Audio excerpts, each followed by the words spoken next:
میرے سینئر ہیں ادیب صاحب، پروگرام کی نظامت کر رہے ڈاکٹر بیگ صاحب،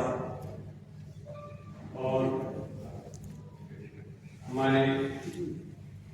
بزرگ جو سیدہ حمیدہ صاحبہ اور یہاں تشریف رکھتے ہیں پارلیمنٹ جامع مسجد کے امام صاحب امیر جامعی صاحب، باقی سب حضرات سے میں معافی چاہتے ہیں یہاں موجود سبھی میرے بزرگ نوجوان ساتھی، میری ماں بہنوں، آج یقیناً پہلی بار ایسا موقع ہوا ہے کہ جب میں دہلی کے اندر دادا محترم شفیق الرحمان بٹ صاحب کی غیر موجودگی کے اندر کسی پروگرام میں شرکت کر رہا ہوں، اور یہ پروگرام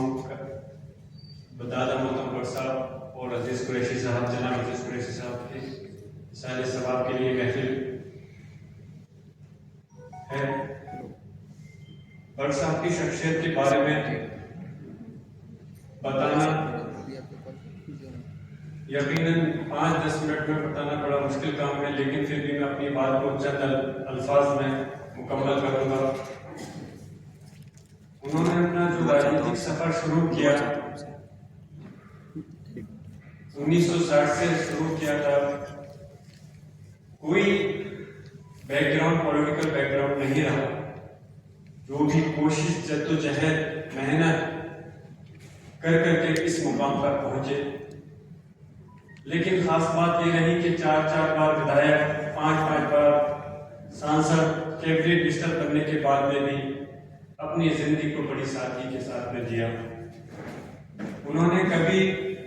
اس چیز کا احساس نہیں ہونے دیا، اگر کسی غریب آدمی سے بھی اگر ملے تو ایسا احساس نہیں ہونے دیا کہ وہ کسی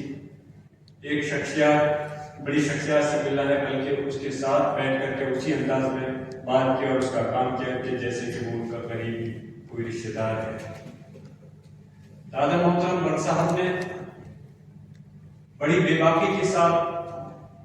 ہندوستان کے اندر کیسے بھی ماحول رہا ہو، وہ اس چیز کے بعد مشہور تھے کہ کبھی بھی اپنی بات کو اگر انہوں نے بلند کرنے کا، خاص طور سے اپنی قوم کا، اپنے لوگوں کے بات کو بلند کرنے کا کام کیا، تو کبھی اس چیز کی اپنے دل کے اندر خوف نہیں رکھا کہ اس کا نتائج کیا ہوں گے۔ کئی بار سرکاروں نے، بھارتیہ جنتا پارٹی کی سرکار نے ان کے خلاف مقدمہ بھی لکھوایا، یہاں تک کہ جو کہ مطلب نہیں بنتا تھا اس کے باوجود دیش دروہ کا مقدمہ لکھوا دیا گیا، لیکن میں نے ان کے ایک لمبے عرصے تک، لمبے وقت تک ان کے ساتھ میں رہ کر کے بہت کچھ سیکھا، اور میں نے دیکھا جب بھی کبھی ایسے حالات آئے، کبھی کمزور وقت آیا، چاہے وہ راجنیتی کا ہو یا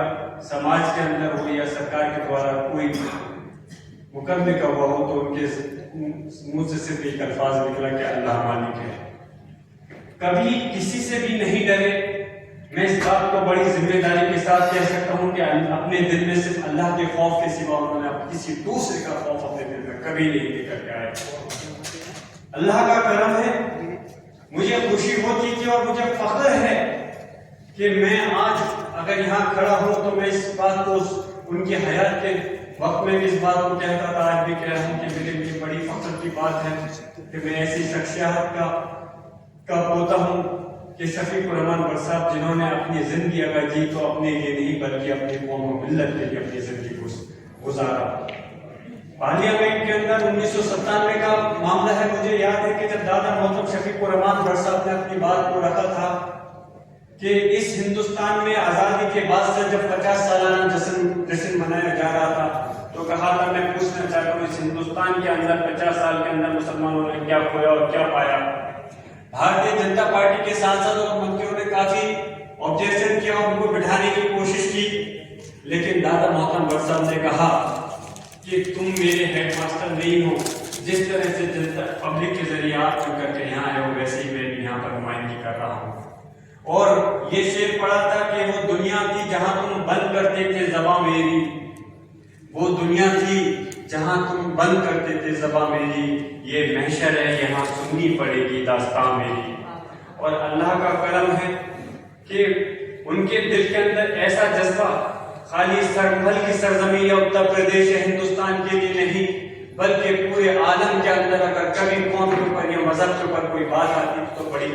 مضبوطی کے ساتھ اس بات کو رکھا کرتے تھے. اور میں کہتا ہوں کہ جو انسان اپنے مذہب کا نہیں ہو سکتا وہ پھر کسی کا نہیں ہو سکتا. وہ اگر وہ اپنے مذہب کے اور اپنی قوم کے سچے تھے، اگر ان کے پاس میں کسی مذہب کا کوئی بھی آدمی اگر آیا، اگر اس نے آنے کے بعد میں اپنے کسی کام کو کہا تو میں نے دیکھا کبھی کسی کے کام کو انہوں نے منع نہیں کیا یا کبھی ٹالا نہیں. رات کے وقت عموماً جو ہم نے دیکھا ہے جو پولیٹیکل آدمی ہوتے ہیں 9-10 بجے کے بعد میں بہت مشکل سے ملاقات ہوتی ہے، لیکن اللہ کا کرم ہے کہ اپنے گھر پہ 12-1-1 2-2 بجے تک بیٹھ کر کے لوگوں کی سے اگر کام نہیں بھی ہوتے تھے تو ان سے بیٹھ کر کے اپنے دل کی بات رکھتے تھے، ان کی سنا کرتے تھے. اور اس کے بعد 3 بجے جب تہجد کا وقت ہوا کرتا تھا تو اللہ کے کو یاد کر کے اٹھایا کرتے تھے اور تہجد کی نماز ادا کر کر کے فجر تک عبادت کیا کرتے تھے. میں مختصر کر رہا ہوں اپنی بات کو، میں سمجھ رہا ہوں آپ کے. اب میں وہی ہے کہ یہ ایک طرح سے عزیز قریشی صاحب اور غور صاحب کے لیے جہاں بات رکھنے کی بات آتی ہے تو یقیناً اس چیز کا خیال رکھنا ہے، لیکن ناانصافی ہے اتنی لمبی مختصر وقت کے اندر بات کو نہیں کیا جا سکتا. بس میں ایک اور واقعہ سنا کے اپنی بات ختم کروں گا. امریکہ کے اندر فلوریڈا کے اندر میں ایک پادری نے کہا تھا کہ جو وہاں پر اٹیک ہوا تھا اس کی برسی پر میں قرآن شریف کو نظر آتش کروں گا. تو اس سمے کانگریس کی حکومت تھی، میرا کماری اس وقت اسپیکر تھی صاحبہ میرا کماری تھی. تو دادا محترم بٹ صاحب ان سے ملے اور کہا کہ میں اس مسئلے پر بولنا چاہتا ہوں. انہوں نے کہا کہ بٹ صاحب یہ مسئلہ تو امریکہ کا ہے، اس میں آپ بول کر کے کیا کریں گے. تو ہمارے حضور اختر الواسی صاحب بھی بیٹھے ہیں، آپ سے بڑا قریبی تعلق واسطہ رہا ہے. تو دادا محترم نے ان سے کہا کہ یہ امریکہ کا مسئلہ نہیں بلکہ پورے عالم کا مسئلہ ہے، اور خدا نخواستہ ایسی گھٹنا ہوئی تو پھر حالات کو سنبھالنا بہت مشکل ہوگا. تو الحمدللہ دادا جی کو بٹ صاحب کو بولنے کا وقت ملا اور انہوں نے بول کر کے اس کی مذمت کی، مخالفت کی، اور اس کا نتائج یہ ہوئے کہ ہندوستان کی